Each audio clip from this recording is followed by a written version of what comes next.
بسم اللہ الرحمن الرحیم۔ سورہ فاطر آیت نمبر 13 اور 14 میں اللہ پاک فرماتا ہے، وہی رات کو دن میں داخل کرتا اور وہی اللہ دن کو رات میں داخل کرتا ہے، اور اسی نے سورج اور چاند کو کام میں لگا دیا ہے اور ہر ایک ایک وقت مقرر تک چل رہا ہے،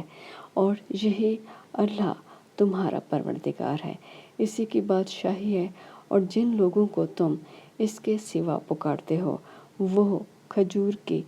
گٹھلی کے چھلکے کے برابر بھی تو کسی چیز کے مالک نہیں۔ اگر تم ان کو پکارو تو وہ تمہاری پکار نہ سنیں، اور اگر سن بھی لیں تو تمہاری بات کو قبول نہ کر سکیں، اور قیامت کے روز تمہارے شرک سے انکار کر دیں گے، اور اللہ باخبر